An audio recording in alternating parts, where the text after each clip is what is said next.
South ఇండియాలోనే biggest sorry store మన Varahi silks మన విజయవాడ ఎంజీ రోడ్ లో డిసెంబర్ 4వ తారీఖున ఘన ప్రారంభం. పంచాయతీ ఎన్నికలంటే పల్లెకు పండగ, సమస్యలు తీర్చే నాయకుడిని ఎన్నుకునే గొప్ప అవకాశం. కానీ నేడు తెలంగాణ పల్లెల్లో సీన్ మారింది. అంగట్లో సర్కుల సర్పంచ్ పదవులను బేరానికి పెడుతున్నారు. ఎవరు ఎక్కువ ఇస్తే వారికే పదవి అంటూ ప్రజాస్వామ్యాన్ని నడి రోడ్డుపై వేలం వేస్తున్నారు. అభివృద్ధి ఆశయం పక్కన పెట్టి ఆధిపత్యం ధనమున్న వారికే పట్టం కడుతున్న ఈ ఏకగ్రీవ నాటకంపై స్పెషల్ స్టోరీ.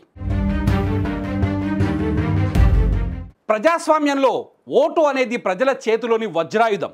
కానీ ఇప్పుడు ఆ ఆయుధాన్ని పక్కన పడేసి ధనమే ప్రధాన ఆయుధంగా మార్చేశారు కొందరు పెత్తందారులు. ఊరి అభివృద్ధి కోసం ఏకగ్రీవం చేసుకోవడం మంచిదే, కానీ అది మనస్ఫూర్తిగా జరగాలి తప్ప ఊరి గుడికి ఎవరు ఎక్కువ విరాళమిస్తే వారే సర్పంచ్ అనే వేలంపాట నిర్వహించడం రాజ్యాంగ స్ఫూర్తికే విరుద్ధం.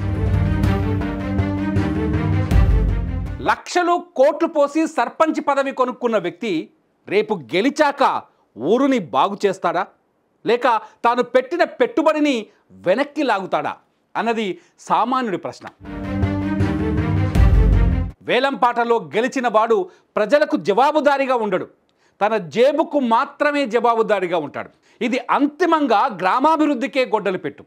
ఇంత జరుగుతున్న ప్రధాన రాజకీయ పార్టీలు మాత్రం తమకేమీ పట్టనట్లు వ్యవహరిస్తున్నాయి. వేలం పాటలను అడ్డుకోవాల్సిన బాధ్యతలను గాలి కొదిలేసి తమ పార్టీ సానుభూతి పరులకు పదవి దక్కితే చాలు అనే ధోరణితో ఉన్నాయి. అధికారులు కూడా చూసి చూడనట్లు వెళ్తుండటం శోచనీయం.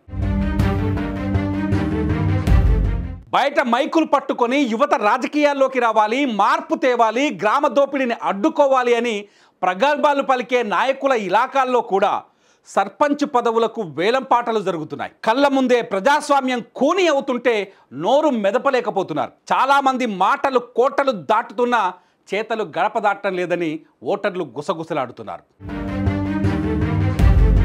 ఓటు హక్కు అనేది అమ్ముకునే వస్తువు కాదు, రేపు మన భవిష్యత్తును నిర్ణయించే శక్తి. ఏకగ్రీవం పేరుతో జరుగుతున్న ఈ వేలం పాటలను యువత, విఘ్నులైన ప్రజలు అడ్డుకోవాలి. డబ్బు సంచులు ఉన్నవాడు కాదు, దమ్ము, ధైర్యం, సేవాగుణం ఉన్నవాడే నిజమైన నాయకుడు. అలాంటి వారినే ఎన్నుకుందాం, ప్రజాస్వామ్యాన్ని గెలిపిద్దాం.